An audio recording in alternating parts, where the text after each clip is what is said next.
Assalamualaikum warahmatullahi wabarakatuh. Teman-teman, sekarang kita kembali lagi memasuki pembelajaran tematik ya. Dan alhamdulillah sekarang ini adalah pembelajaran terakhir untuk tematik, yakni tema 8 subtema 4 tentang menjaga keselamatan di perjalanan. Ibu ingin menyampaikan sedikit mengenai maksud dari subtema 4 ini. Menjaga keselamatan di perjalanan merupakan tanggung jawab diri kita dan orang lain juga. Kita ketika di perjalanan harus bisa saling menjaga. Misalnya ketika kita berada di tempat-tempat umum, ketika kita berada di kendaraan, kalau kita teledor, kalau kita ceroboh, kita bisa membahayakan diri sendiri juga orang lain.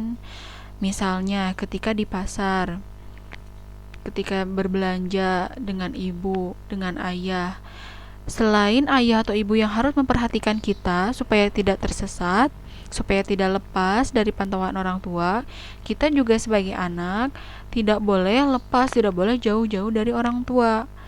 Ya, jadi untuk keselamatan itu bukan hanya tanggung jawab orang tua, bukan hanya tanggung jawab anak-anak, tapi semua orang harus memiliki kesadaran yang sama dalam menjaga keselamatan.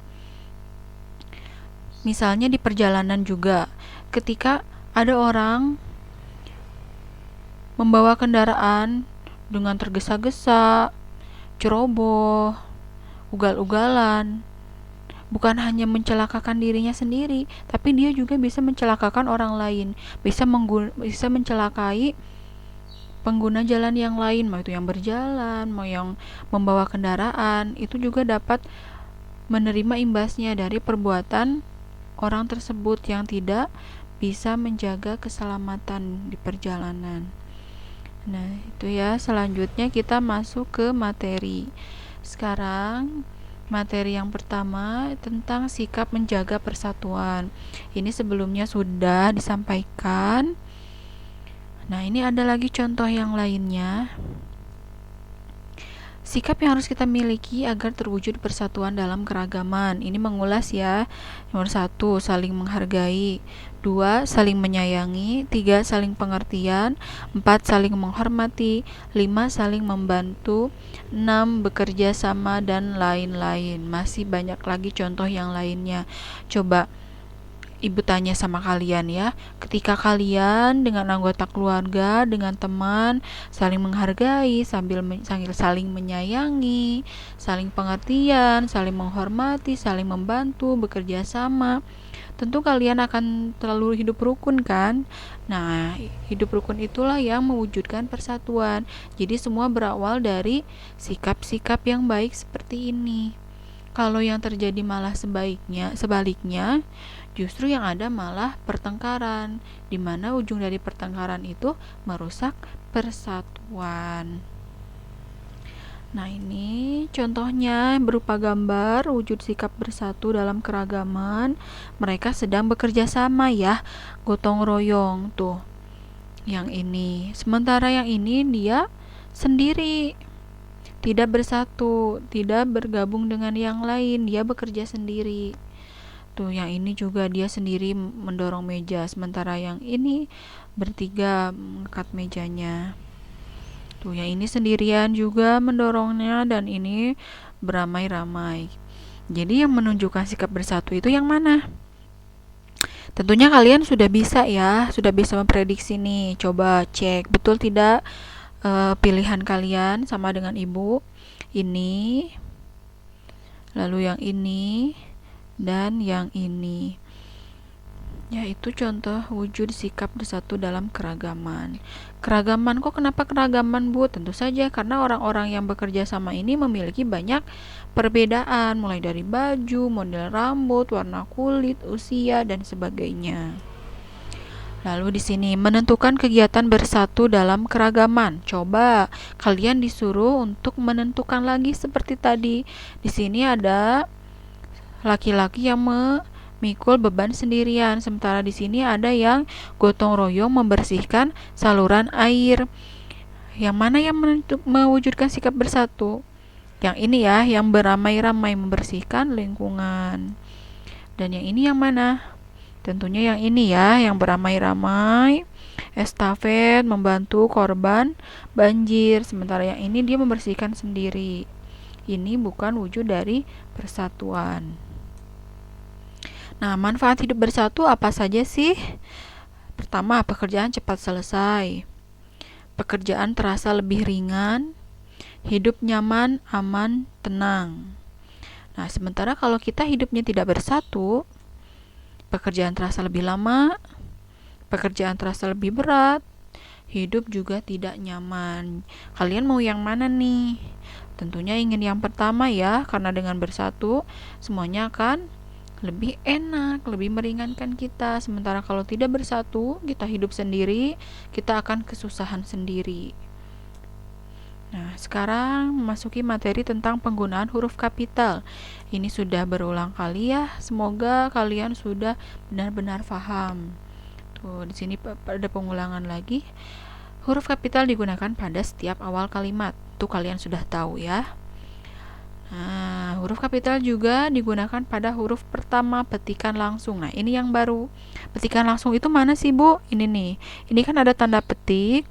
Ini juga ada tanda petik. Nah, kalimat yang ada di antara tanda petik ini disebut petikan langsung atau kalimat langsung. Biasanya ini ada dalam percakapan. Jadi, coba kalian boleh cek lagi buku-buku sebelumnya, materi-materi sebelumnya, di mana di situ ada contoh percakapan. Setiap setelah tanda petik itu harus ada huruf kapital. Ini ya. Di dalamnya ini, kalimat yang ada di antara tanda petik ini harus diawali dengan huruf kapital. Ya, ini juga sama. Tuh, setelah tanda petik huruf kapital, ini juga setelah tanda petik ada huruf kapital.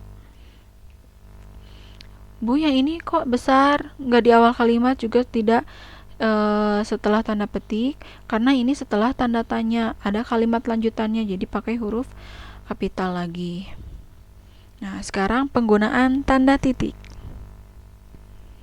Tanda titik digunakan pada akhir setiap kalimat berita dan kalimat pernyataan.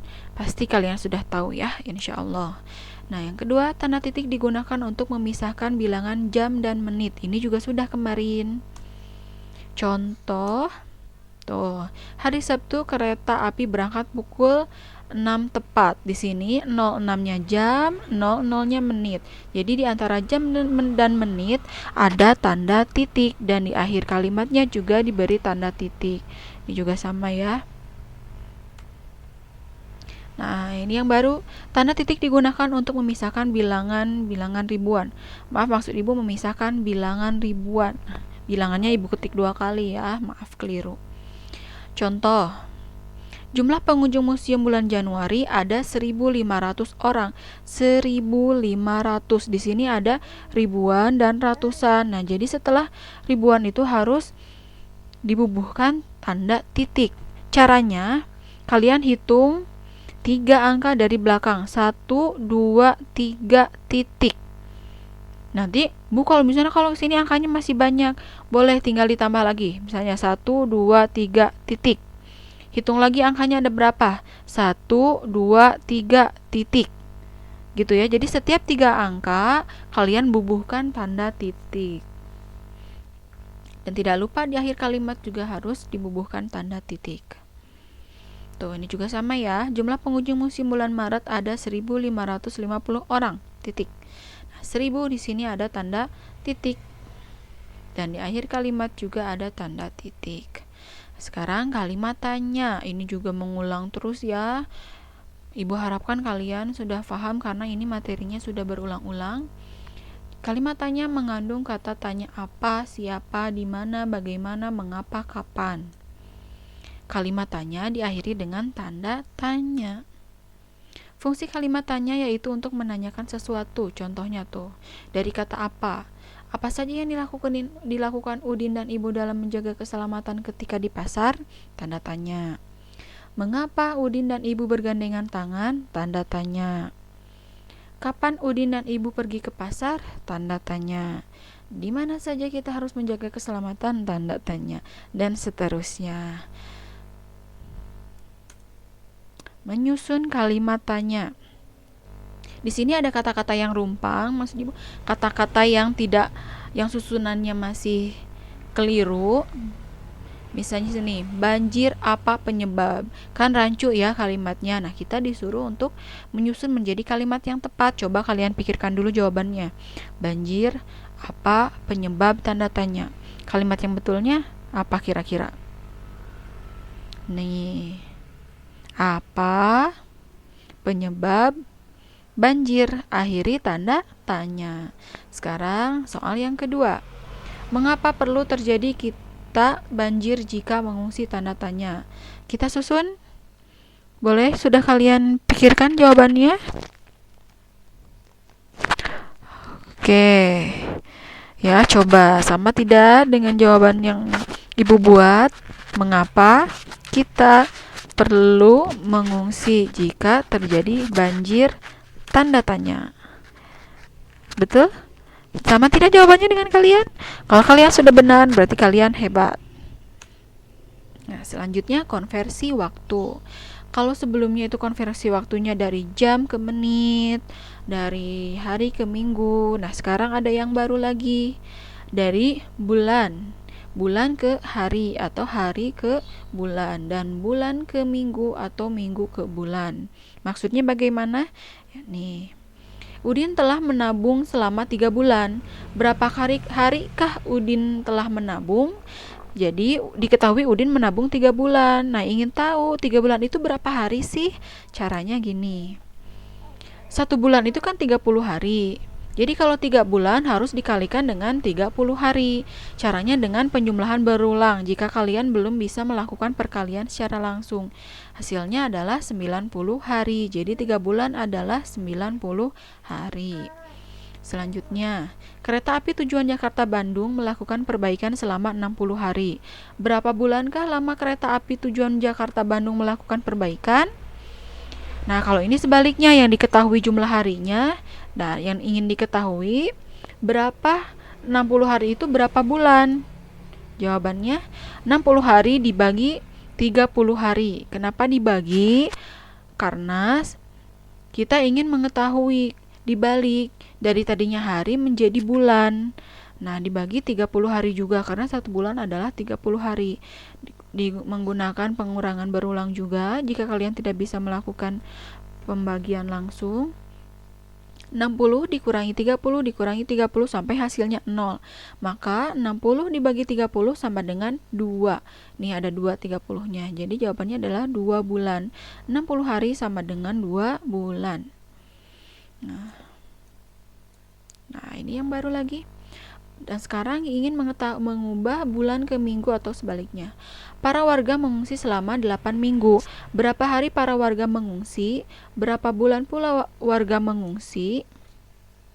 Nah, karena soal ini adalah salah satu soal yang ada di buku, tapi Ibu di sini ingin ke bulannya saja ya, karena hari sudah. Jadi Ibu ingin menjelaskan ke berubah minggu ke bulan. Nah, di sini ada 8 minggu.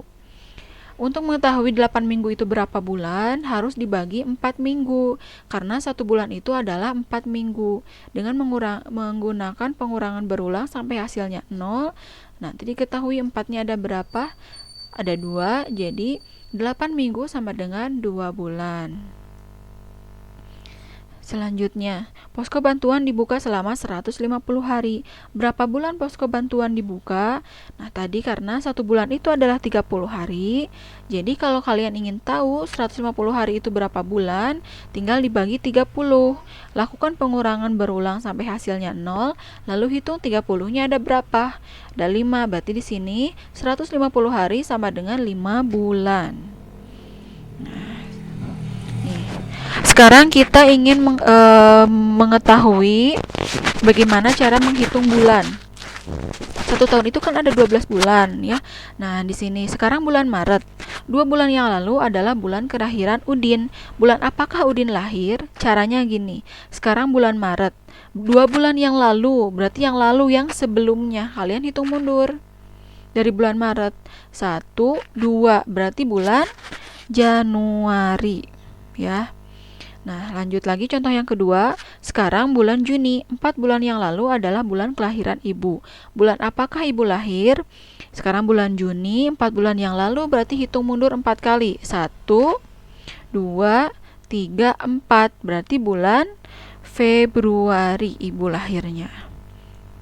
Selanjutnya, ini materi SBDP, tidak perlu kalian praktikkan ya, cukup dilihat saja langkah-langkahnya. Insya Allah kalaupun dipraktikkan kalian pasti sudah bisa ya. Nah, ini hiasan anak ayam. Bahannya itu kertas warna, kertas gambar, dan lem. Bahan itu adalah benda-benda atau bahan-bahan yang digunakan untuk membuat prakarya, di mana ciri bahan itu bisa habis sekali pakai atau jumlahnya terus berkurang karena digunakan. Beda dengan alat. Kalau alat tidak akan berkurang hanya dengan satu kali pakai, jadi bisa digunakan berulang kali seperti pensil, gunting, spidol atau krayon, itu dia bisa digunakan berkali-kali. Kalau misalkan kertas warna, kertas gambar, lem, itu sekali pakai saja kan langsung berkurang banyak dan lama-lama bisa habis. Nah, ini termasuk ke dalam bahan. Nah, di sini 3 bahan ini merupakan bahan buatan karena diolah dulu oleh manusia. Pada dasarnya semua bahan itu berasal dari alam, tapi kalau bahan buatan itu diolah dulu dan biasanya dicampur dengan bahan-bahan yang lainnya. Nah, langkah-langkahnya tuh.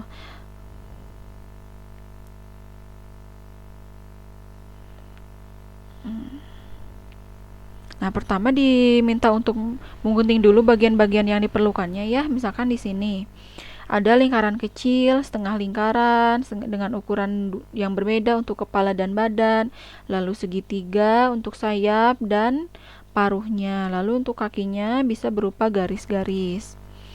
Tuh ya, pokoknya ini tinggal digunting-gunting, lalu ditempelkan di atas kertas, tinggal disusun seperti puzzle. Nah, selanjutnya hiasan kereta api juga sama. Ini bahan-bahannya juga bahan buatan, peralatannya juga hampir sama dengan yang tadi. Ini juga terdiri dari berbagai bentuk. Ada segi 4, persegi panjang, lingkaran, segitiga, dan ini disusun bisa menjadi kereta api. Tentu pertama-tama harus dibuat polanya dulu, lalu digunting sesuai bentuk yang diperlukan. Nah, kemudian disusun. Untuk langkah-langkah lebih jelasnya lagi bisa kalian lihat di buku ya. Nah, kalau yang ini berbeda. Ini karya hiasan dengan teknik percik. Alat yang diperlukan ini lebih banyak ya. Lalu bahannya juga ini merupakan bahan buatan. Dan cara